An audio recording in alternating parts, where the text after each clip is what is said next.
devant la Merci SNEL. beaucoup Donc, Gandhi Kassende. Mesdames et messieurs, c'est parti pour notre première thématique. Mais avant de vous donner la parole, je vais commencer par Jean-Pierre Bélézy. Je vais prendre ceci. En sécurité, Eric Nkouba chez Bandou, alias Malembe, conseiller stratégique et politique de Corneille Nangaa au sein de l'Alliance Fleuve Congo, allié aux terroristes du M23, est tombé dans le filet des services de sécurité et transféré à Kinshasa, a été présenté le vendredi dernier par les services de la direction militaire des activités anti-patrie des MIAP en sigle, selon le porte-parole des FARDC général-major Sylvain Ekenge. Il est l'une des pièces maîtresses de l'AFC de Corneille Nangaa. Ici, mesdames et messieurs, vous le savez bien. Allez, Jean-Pierre, vous avez la parole. Oui.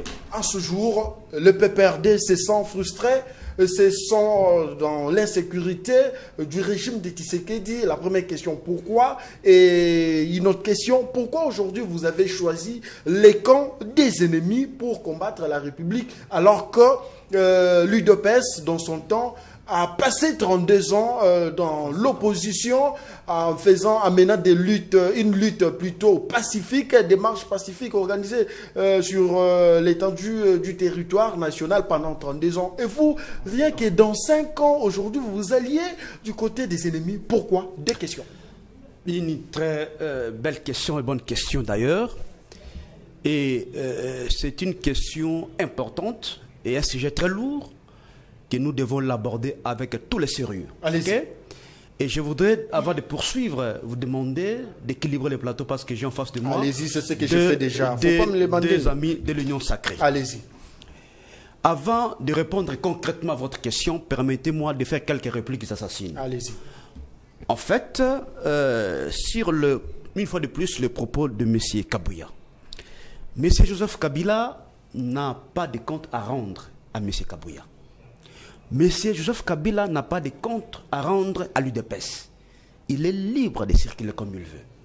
Voyez-vous? Et je vous ai dit ici tantôt que si vous voulez savoir comment est-ce que Joseph Kabila a quitté le pouvoir, a quitté le pays, allez vous renseigner auprès de l'ADGM, vous aurez des informations. Vous êtes en train de vous C'est pourquoi nous vous disons, non, je ne me redis pas, c'est que nous disons que les propos de Kabouya, ce sont des propos qui sont mesquins. Évoluons. Les propos de Kabouya sont des propos qui sont téméraires et vexatoires. Ce sont des propos qui sont populistes. C'est dans le seul but de vouloir salir l'image de Joseph Kabila. Je reviens à votre question.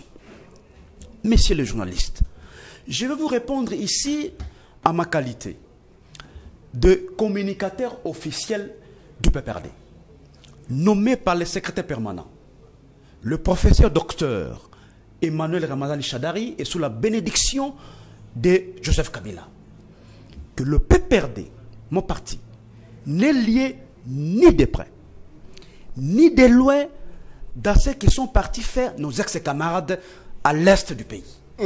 Oui. Puis-je vous rappeler ici que l'adhésion au sein des partis politiques s'est fait de manière libre. Très bien. Et la sortie également s'est fait de manière libre. La preuve le plus éloquent, donc la plus éloquente, j'allais dire, l'exemple le plus éloquent, c'est que lorsque les hauts cadres du PPRD ont quitté le PPRD, ont quitté Joseph Kabila pour aller rejoindre M. Tshisekedi dans la création de son union sacrée, ils n'ont pas eu l'aval de Joseph Kabila. C'était pour une bonne cause. Permettez-moi, ils n'ont pas eu le cutus de Joseph Kabila. Ils n'ont pas eu l'autorisation de Joseph Kabila. Ils étaient libres de partir et ils sont partis. D'ailleurs, vous l'avez dit ici que c'était le cas de la raison. Les gens ont applaudi du fait que non, les gens ont quitté Kabila pour aller rejoindre M. Tshisekedi. Mais pourquoi aujourd'hui, lorsque les gens quittent Kabila pour aller rejoindre Nangaa, pour aller rejoindre AFC, on dira que, n'est-ce pas, ils ont reçu l'autorisation de Kabila. Ce n'est pas logique ça. D'ailleurs, mon cher ami, j'ai entendu, avant de poursuivre une fois de plus, un certain député dire, Pessari, qu'il faudra que l'on puisse suspendre, soit de retirer l'agrément du PPRD et que l'on puisse mettre sous une haute surveillance les mots en leur sens enfoncé, les cadres du PPRD. Okay. C'est extrêmement grave. Si nous entrons dans cette logique, le premier parti politique à être suspendu ça sera l'UDPS. Parce que Willy Ngoma, qui est le porte-parole du 1-23, se déclare être membre de l'UDPS. Les deuxièmes partis politiques à être suspendus, ça sera aussi le MLC de Jean-Pierre Bemba. Parce que vous savez, récemment, Jean-Jacques Mamba venait également rejoindre M. Nanga. C'est pour vous dire tout simplement que... Je vous informe que Jean-Jacques il n'y a pas de Mamba souci. a démissionné du MLC avant de rejoindre... Il n'y a pas de souci. Il n'y a pas de souci pour ça. Mais les amis du PPRD n'ont jamais démissionné jusqu'à présent. Je vous ai démontré le principe ici de l'action, de l'adhésion des partis se fait de manière libre, également le se fait de manière... Lorsqu'ils sont partis, nous avons émis des communiqués là-dessus, et nous ne sommes pas concernés. Exactement, vous n'avez pas lu ça? Nous avons émis un communiqué que nous ne sommes pas solidaires avec ce qu'ils sont partis faire, nos amis, nos ex-camarades, nos ex-amis qui étaient dans le PPRD. Okay. On a émis un communiqué là-dessus. Mais le problème ici, il est ailleurs, mon cher ami. Parce que, attendez, je viens.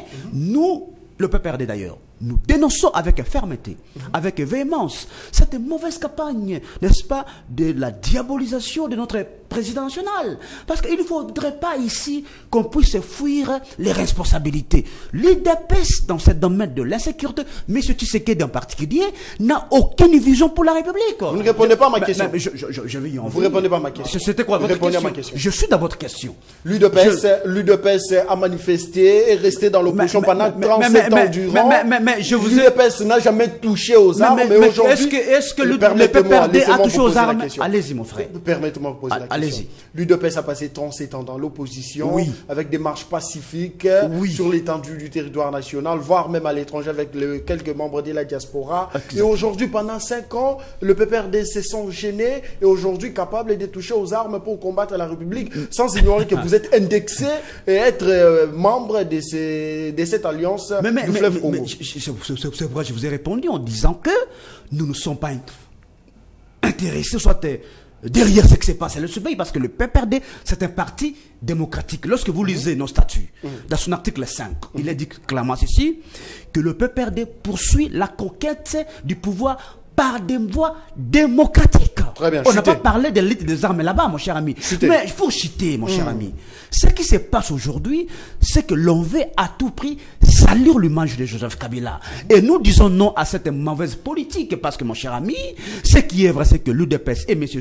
Félix Tshisekedi n'ont pas une vision pour juguler cette question de l'insécurité. Je cite, pardon. De l'insécurité à l'est du pays, parce que M. Tshisekedi, je peux vous démontrer qu'il a pris des décisions qui n'ont pas abouti à un résultat que nous attendons tous. Puis-je vous rappeler ici qu'il avait, n'est-ce pas, mis en place l'instauration de l'état de siège, qui avait pour but principal de la jugulation de l'insécurité à l'est du pays. Il a décidé ensemble avec Museveni d'initier des opérations conjointes avec notre ami et l'armée ougandaise. Un fiasco. Il a fait appel à l'EAC pour traiter cette question de l'insécurité. Un fiasco. Il a fait aujourd'hui appel, n'est-ce pas, à la SADC. Ça dit, c'est quelqu'un qui n'a pas une vision claire et éclairée pour juguler cette question de l'insécurité à l'est du pays. Parce que